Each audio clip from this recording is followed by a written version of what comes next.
mental health should be the civil right of every single Black person, of every single person of color. I mean, we should just have treatment, given the way that this country has treated people of color. Can you imagine if mental health services were just free and available? And the way you do a yearly checkup for your physical, you did a yearly mental health checkup just to see how you're doing. There is no disconnection between the mind, the body, and the soul. All of it is interconnected. And if we don't learn that we have to treat it all together, we can't treat our bodies without treating our minds. And in fact, what leads us to make decisions and behaviors, right, is our minds. So ignoring that is even worse than ignoring a physical illness. I think all aspects of our life are affected indirectly or directly by our experiences that we have.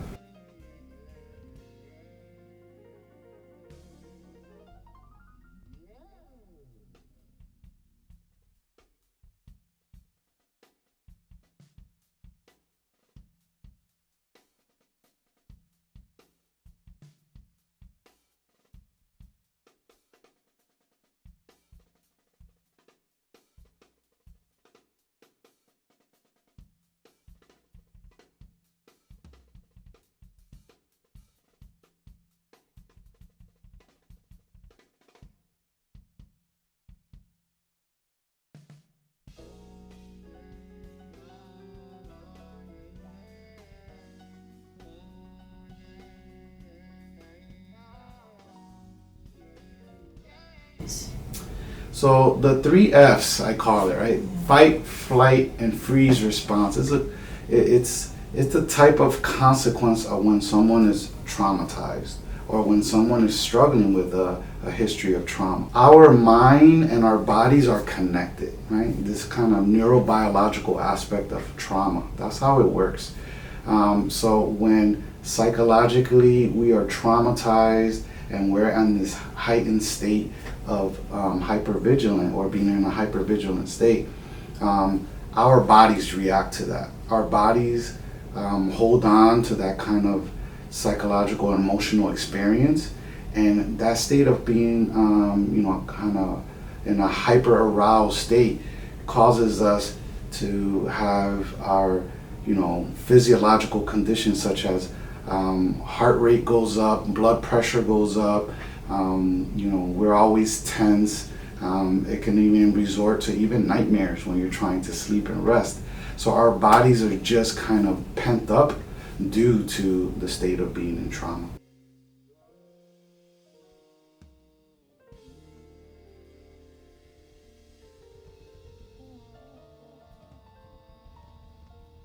The ability to kind of flee or fight, we can protect ourselves. So it's very protective in nature, but it's only supposed to be short term.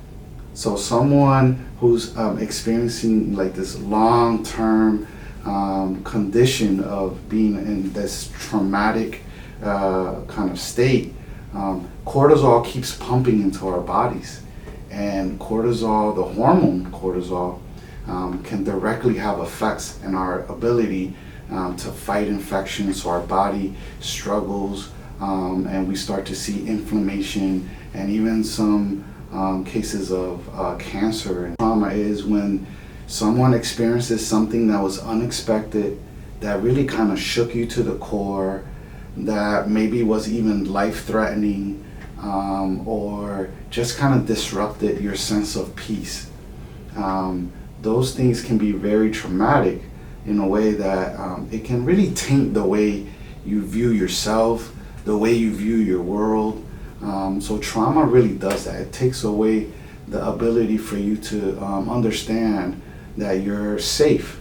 So a person that's struggling with trauma or has a history of trauma is always on edge because they feel unsafe, they feel threatened, they feel like at any moment something negative is going to happen to them. So that state of hypervigilance and being on edge can really have not only psychological and emotional effects, but even physical effects. The average childhood experience study was done by Kaiser Permanente, and there were two researchers, Dr. Folletti and Dr. Anda, and they looked at how exposure to adversity in childhood had these effects in adulthood. So they came up with this 10 question survey, and for each point that you said, or for each question that you answered it yes, you get one ACE score. And they saw that when there were individuals that had 4 ACEs or more, they were at higher risk for medical conditions. And that was all due to childhood adversity or negative adverse childhood experiences. When there's chronic stress or chronic trauma that's untreated, and someone is kind of dealing with this day in and day out, and there's like no light at the end of the tunnel, I like to call it, that kind of long-term exposure to the stress hormone of cortisol can have, again, medical consequences that are not positive. You have people that are hurt in that kind of environment, and there's a saying that hurt people, right? So now you start to see kind of how an environment with 1, 2, or a couple family members that are struggling with trauma begin to hurt one another, and that kind of system becomes a very dysfunctional system in a way. Children learn, poor kind of maladaptive ways of coping from the people that are around them or from their environment that they're living in.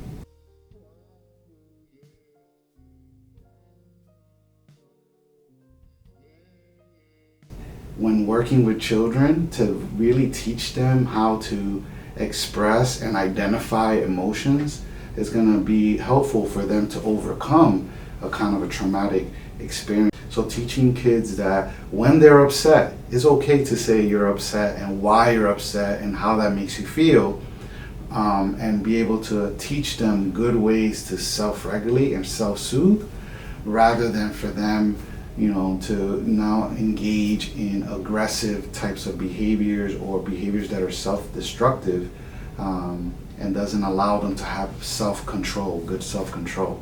I think children learn how to regulate themselves from a parent who's well regulated.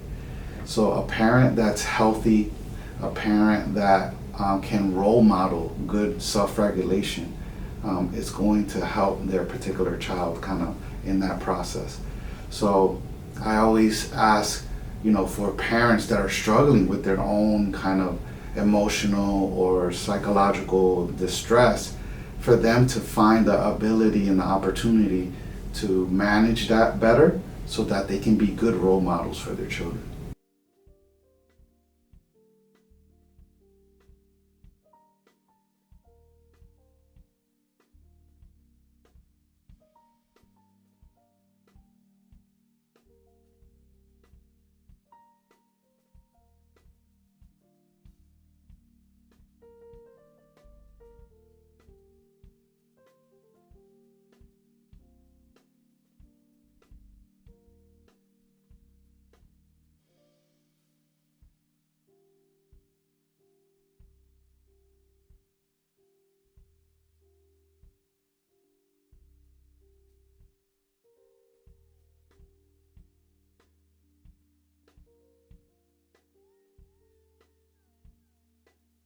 Long-term exposure of cortisol can have even genetic consequences, right?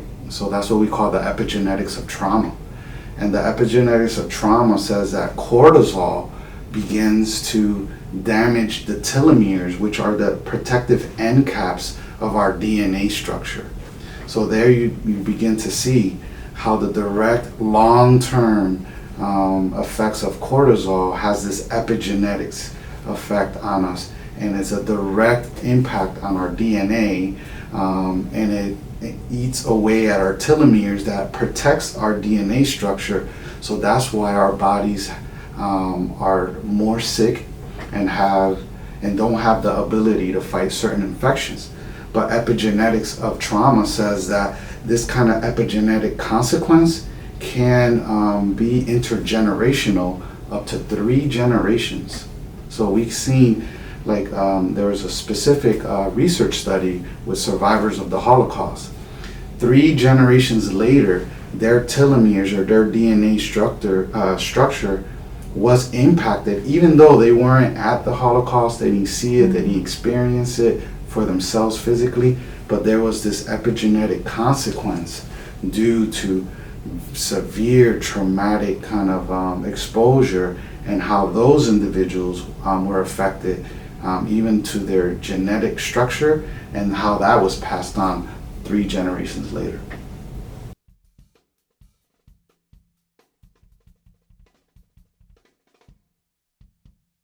The way that epigenetics work is that if I have a vulnerability to something, it could be trauma, but it could be like diabetes or high blood pressure, and they have you fill out that questionnaire, like family history of all the stuff that you can potentially have.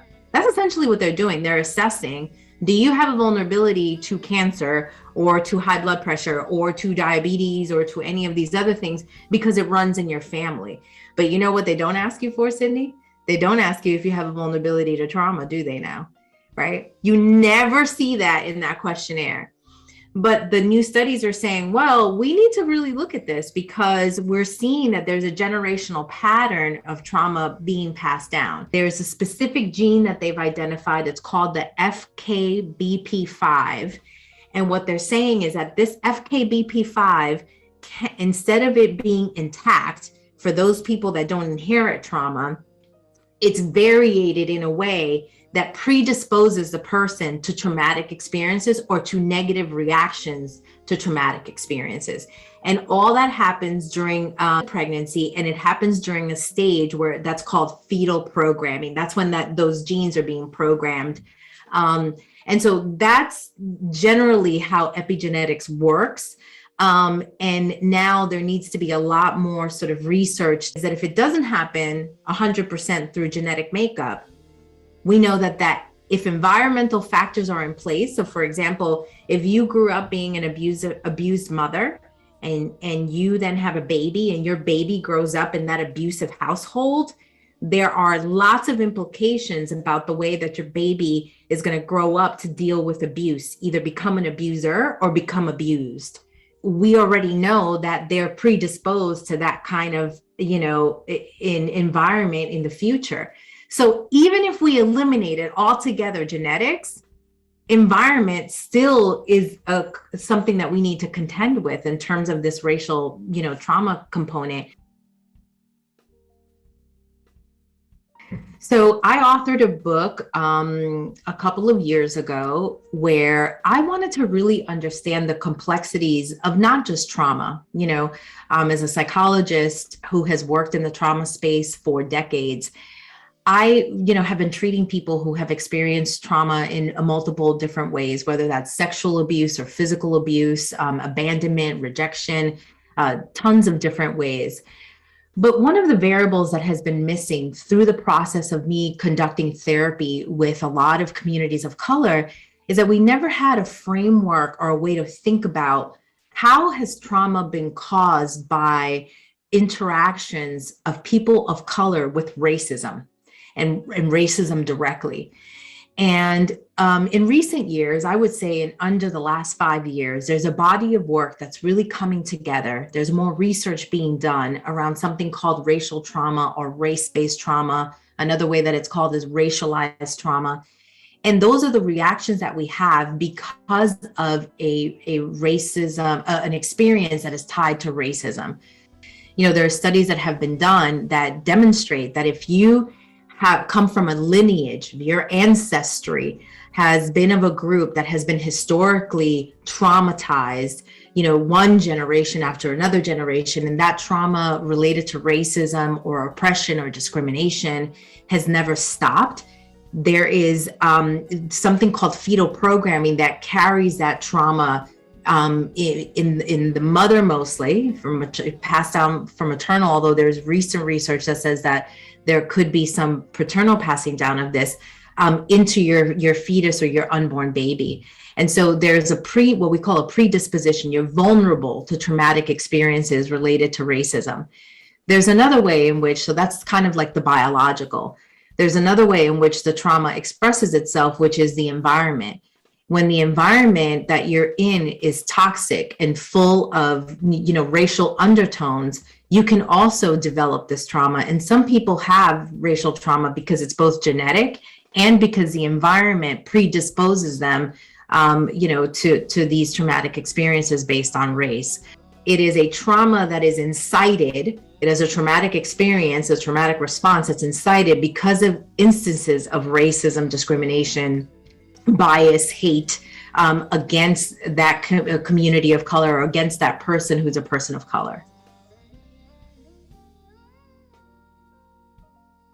So back in 2005, Dr. Joy DeGruy coined the term in her book, Post-Traumatic Slave Syndrome, America's Legacy of Enduring Injury and Healing. What she describes that as is a set of behaviors, beliefs, and actions associated with or related to multi-generational trauma experienced by Blacks across the diaspora. She talks about it from the dawn of slavery to the recent racial reckoning. Racial trauma or race-based trauma refers to physical or psychological symptoms that BIPOC experience and after exposure to particularly distressing or life-threatening racist experience by the white supremacy policies that are prevalent, and those systems that have been created because of that white supremacy system. These experiences are passed on, and we talk about post-traumatic stress disorder as, psychological, and the impact that that has on somebody's life and their day-to-day. It's the same. If you think about both terms, it looks the same. So why don't we look at these things and assist to make sure that this ends, or have some kind of intervention? Generational trauma is going to be passed on to generations to come. And if we don't actually reckon with this and talk about these things, we are doomed to repeat it. We attempt daily to cope with the persistent, hostile, violent, demeaning, dismissive, and toxic race-based stressors that come into our lives daily. And this completely depletes our energy, because instead of focusing on life and what is beautiful, we continue to have to deal with, as I listed, persistent, that adjective, it's always happening. The distrust for medical systems exists because of historical racial trauma. Experiences and experiments on Black and brown bodies, because there was this idea that Black people didn't feel pain. For example, J. Marion Sims, who was referred to as the father of modern gynecology, he experimented on Black women using no form of Novocaine or anesthesia. So, because in the minds of people like him, Black people didn't feel pain, so, and they went to the extreme. We can fast forward to the Tuskegee experiment, where, thousands of people were impacted by syphilis. And just to see what and how that would impact a community. And it continues, that same experiment continues to impact communities. There has been so much medical discrimination that the field of psychology, the field of mental health, is not exempt from that. But we're not really a prevention culture, we're a reactive culture. We actually have co-signed a system which has said Black and brown people do not deserve the same level of justice, the same level of resourcing that other people do. So we have left an entire community undone and underserved. Mm-hmm. It is a social justice issue. I am fully aware that how we get help and how we get resources is often dictated by the zip code where we live. Research will tell us that a medical professional is less likely to see a Black client in pain and therefore give pain meds or assistance than a white one. A lot of it has had to do with the general mistrust that has happened in the Black community with medical professionals. I mean, if you date back to enslavement and, you look at how in this country, in particular, Indigenous and Black people were treated, by the medical profession, it was never as a human being. It was never as a patient. It was never from the perspective of trying to support the path of getting better, but it was under the frame of experimentation. And those experimentations were particularly harmful, in the way that it was done and without any consent. And I mean, whether we go back to Tuskegee, Harriet Lacks, the experimentation that happened in Puerto Rican women related to birth control, right? I mean, I can go on and on and on. And so it's really hard to tell a community, this is what's been done to you. And there has really not been a declaration of, repair for that harm that's happened historically. But then now say, well, look, we have your best interest and we are looking to close the health disparities. And the way that we can close the health disparities is if you are more engaging and trustful of medical professionals. Historically, what's happened is that particularly with Black families, there was a big stigma related to mental health and getting help. And what you saw is that, a community that tended to manage their, their trauma, their family secrets, issues in the family, within the family. And, and if it wasn't dealt with the family, then the second layer of that was to get support from their faith community. So whether that was a pastor or a bishop or someone else, an elder who the family can go to consult with around, what the dysfunction was or how they can seek help and support in a family that was going through a lot. But what we've seen in most recent years is that while we need the support of the faith community of elders and healers, there's a safe. So it does cause quite a bit of disruption in the family unit. And it causes a lot of disruption sometimes in our communities if these traumas are not addressed. So my biggest recommendation is that we got to get beyond the idea that seeking support and help is somehow a sign of weakness. And we have to, understand that we can't always resolve our issues on our own. And that seeking the support of an objective person who has no ties to your family, no sides that they have to pick, but that can really help you troubleshoot and problem solve through the difficulties that you're going through, why not?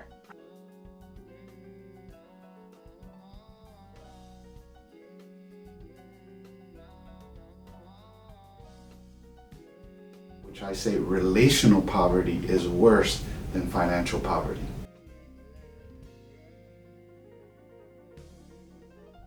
We grow. How do we heal? I think that it's important that we hold space for carrying on that tradition and other traditions that allow us to express ourselves and heal, most of all. Therapy and mental health care have to be responsive to, and we need more people who are learned and responsive to the needs of Black folks in this country.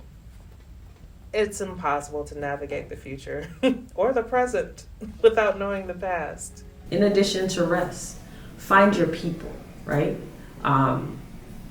Acquire solidarity with other people of color. Find tools for healing, and talk about the historical racialized trauma that is embedded in our DNA. Embrace your history and let it inform how you move forward. Affirm your history. And for non-people of color, like, stop talking, listen, and it's important to hear us, see us, so we can reach understanding and use the information that we share to you not to do harm, share with you, not to do harm, but to inform you to be a better friend and a better ally. And one of the mental shifts that we have to make is that we absolutely are enough, moving ourselves from scarcity to abundance. I show up with abundance. I live in abundance. I am deserving of all of the things that are to come my way. Don't think that you are overreacting to situations that feel like they're trauma infused or race infused. Talk about it. Let's discuss it, right? And let's sort of think through what that means. And if you don't find somebody in your family, then that's when I would say to seek support from a professional that understands the impact of racial trauma. Because the worst thing to do is to seek treatment from somebody that is not proficient in the world of racial trauma. So I would definitely make sure that that is a requirement. And we understand that the bigger picture is that we have to get healthy, not just for ourselves, but for the future generations like yours. If I can be healthy for you, you can be healthy for yourself and every generation after that. And we can break the cycle of what racial trauma has done to our communities because we have been intentional about saying we can't continue in this way.